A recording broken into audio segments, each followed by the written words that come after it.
Hello friends, welcome back to our channel Enlighten Life. So today in this video I will discuss about motivation, the nature of motivation, definition of motivation, and we'll be also be discussing the Maslow's theory of motivation. So let's begin.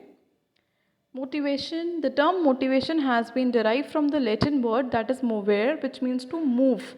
Motive is the urge, need, want or desire that includes a person to work.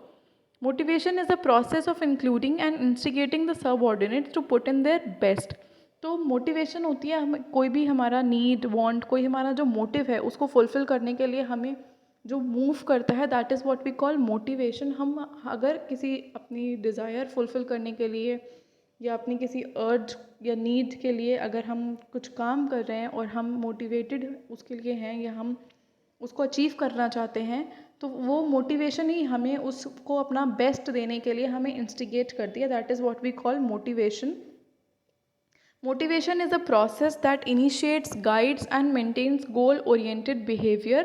तो motivation ही होती है जो हमें guide मतलब initiate motivation की वजह से ही हम हमारा जो गोल होता है उसको अचीव करने के लिए वर्क करते हैं।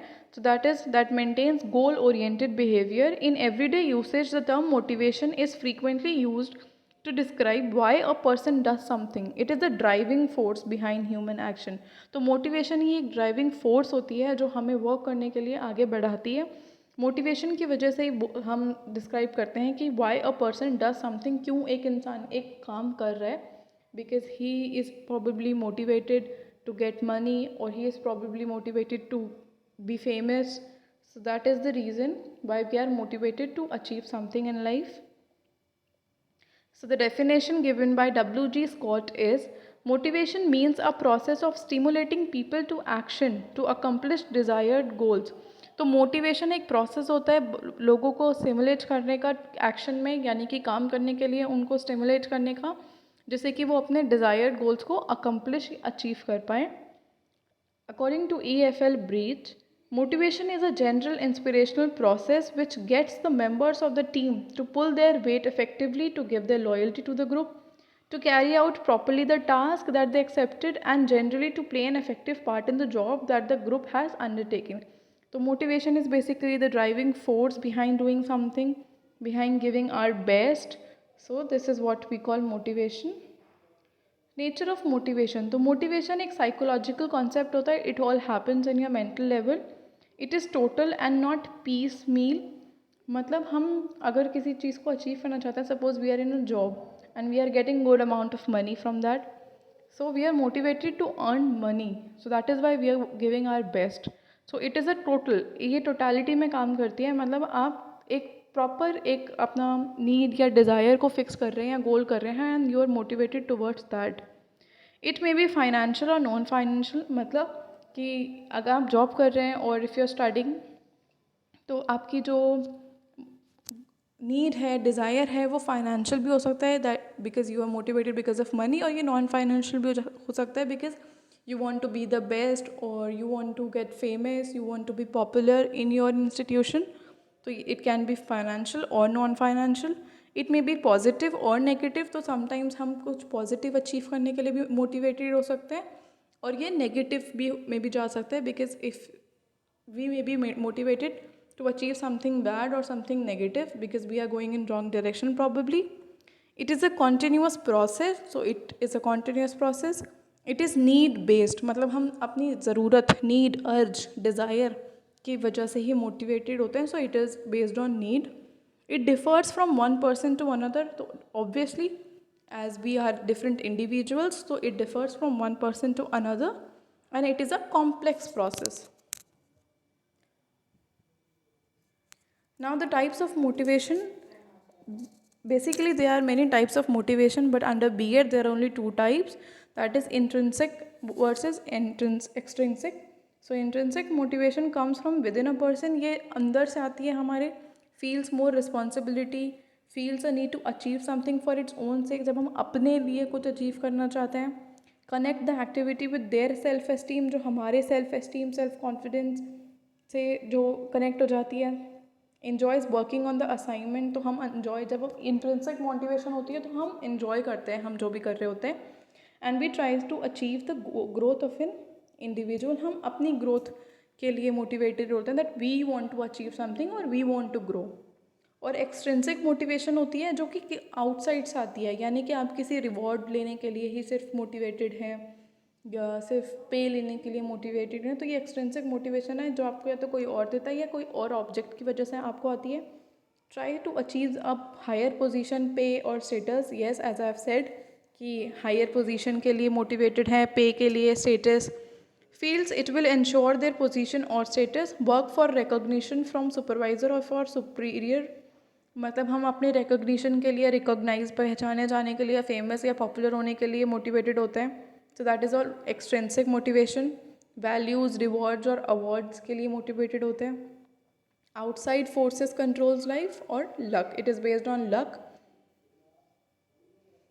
So now we'll understand the Maslow's need hierarchy theory of motivation. तो मैस्लो ने एक थ्योरी दी थी जो कि ह्यूमन नीड्स के ऊपर बेस थी। इसमें इसको हायरार्की में सीक्वेंस में लगाया गया है from lower to higher orders in 5 parts. So आप देख सकते हैं दिस ट्रायंगल में जो सबसे इम्पोर्टेंट नीड है वो सबसे लास्ट में है, physiological needs. So this is the most important. यहाँ हम लोग नीचे से देखने के ऊपर तक जाएंगे। So self actualization is the least important one. So we'll understand this one by one. So first is our physiological needs.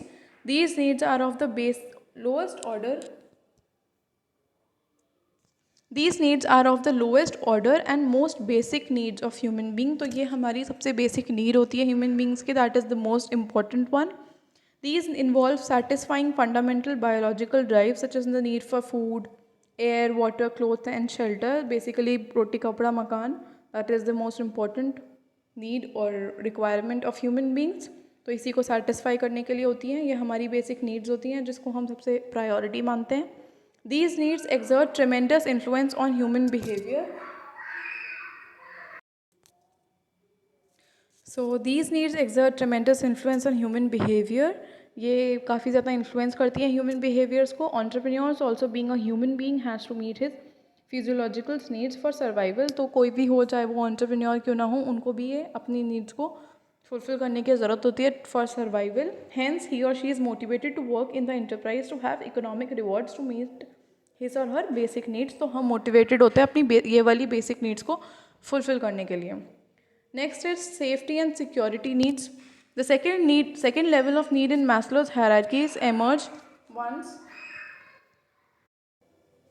The second level of need in Maslow's hierarchies emerged once physiological needs are met. तो second level हमारी तब start होती है जब हमारी physiological needs met हो जाती हैं, यानी कि fulfill हो जाती हैं. तो जो second level है Maslow's की need hierarchy के according, जब हमारी first need fulfill हो जाती है तब हमारी second need की डिज़ायर स्टार्ट होती है. अब सेकंड फुलफिल हो जाती है तो थर्ड की स्टार्ट होती है. So after fulfilling the physiological needs, safety and security needs begin. Safety needs involve the need for a secure environment free from threats of physical and physiological psychological harm. तो safety needs में मतलब हमें secure environment, security की फिक्र होती है. These needs find expression in such desire as economic security and protection from physical dangers. तो इसमें कुछ ऐसे डिज़ायर होती हैं कि आपको इकोनॉमिक फाइनेंशियल सिक्योरिटी हो जाए और आपको कोई फिजिकल डेंजर से थ्रेट ना हो. So this is all about safety and security. Next we have belongingness and love needs. So as man is a social animal, these needs therefore refer to belongingness or affiliation. All individuals want to be recognized and accepted by others.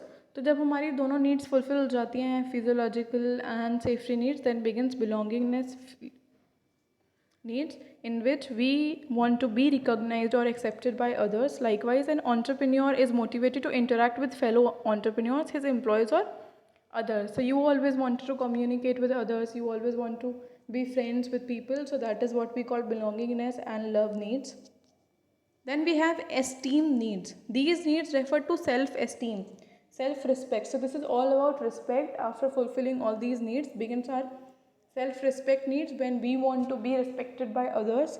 These include such needs that indicate self-confidence, achievement, we want to achieve something, knowledge, independent, we want to be independent. So these are the all needs that comes under esteem needs. Then at last and the least important, which comes after all these stages, that is the final step under the need hierarchy model, is the need for self actualization.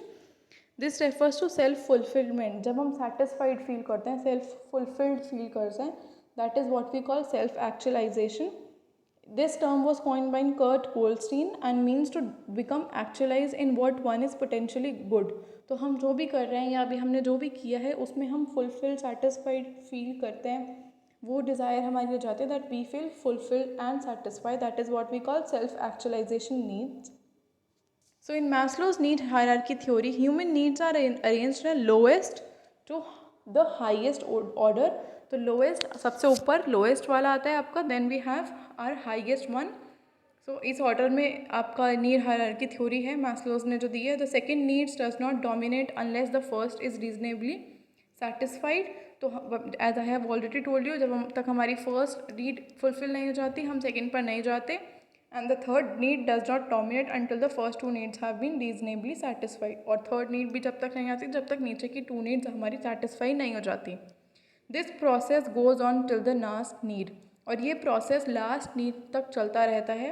This is because man is never satisfied. ये ऐसा इसलिए है क्योंकि man कभी satisfy नहीं होता है, as we all no.